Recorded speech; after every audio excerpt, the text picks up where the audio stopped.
Hello world, I'm back again here with a review of a Lego MOC that I did of a ship. This ship, I should say, first of all, serves two purposes. One, I wanted to try making kind of a early 1800s era kind of frigate, and the second purpose of this was to experiment with trying to make a hull by hand that didn't come from the pre-crafted hulls that Lego makes for their standard pirate ships, and so that I could make a ship that had more breadth. And so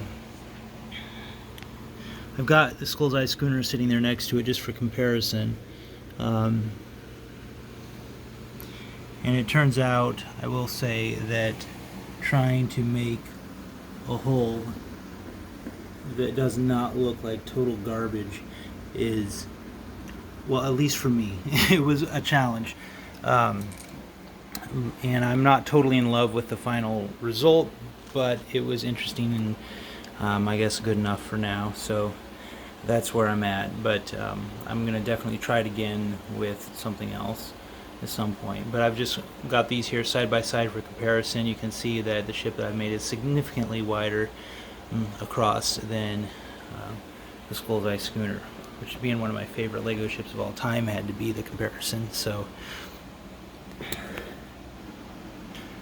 we've got 9 of the heavy cannons along each side, and we've got 7 of the smaller cannons up on the deck on each side for, let's see, that would be about, what, a total of about 32 cannons total for this ship. And there are official definitions of what makes a frigate, and like the guns and all of that, and how many and what all, and I tried to follow that as best I could to make sure that this was fairly realistic in both length and width. And I would say that I actually took the ratio of length and width and made it the same as the USS Constitution, just to kind of see what it would look like. I did try to make it as realistic in form, at least, as possible. This is the first ship that I've made with actual string rigging. I can say that that's a kind of a pain. I learned a lot from doing it the first time. I would suggest trying it if you're interested in it, so you can at least figure out what works for you and what doesn't. Overall, I was pretty happy with the end result. I think, again, there are things that I would change to make it a little easier taking apart and putting together, were I to take on another endeavor of this nature. Okay, so now I've started to take apart some of the rigging so that we can look down inside of the ship, and you can see it's not going to be so easy to take apart as a regular plastic rigged ship. You have to pull each one of these apart from the mast and lay it to the side and make sure that it doesn't get tangled. One other thing I did want to mention is that I needed to make the mast on this ship quite a bit taller than the standard Lego mast will go, and so I ended up just using a very simple approach. I used this technique right here to essentially attach 2 of the middle mast pieces to each other, and so that I could get additional height out of each of the masts. And it's actually it's quite sturdy. I've had 0 issues with structural integrity of the mast, and so that worked out really well. I was pretty pleased with that particular approach. I suppose I could have even gone up another one if I felt like it, but again, the height of the mast was acceptable at the point that I finished there. One thing that you will notice as I was building the ship, I tried to make the inside of the ship have some of the detail that would appear kind of like the ribs of the internal structure of a ship, perhaps, and some of the timbers and what all in there.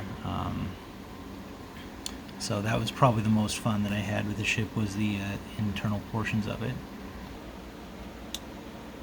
Okay, so here is with the top pieces and all the decking taken off, and you can see that inside the ship we do have a full galley in there with a cook and all the stores for feeding the troops. And back in here we do have a full captain's quarters And here is the full captain quarter, which I tried to put a fun amount of detail into. And then down under here, which you can hardly see, there is actually a bunch of bunks and areas for the regular troops to hang out and work. And that is my cat, who is not particularly helpful with building. He likes to swat the bricks out of my hand. It's Crusoe.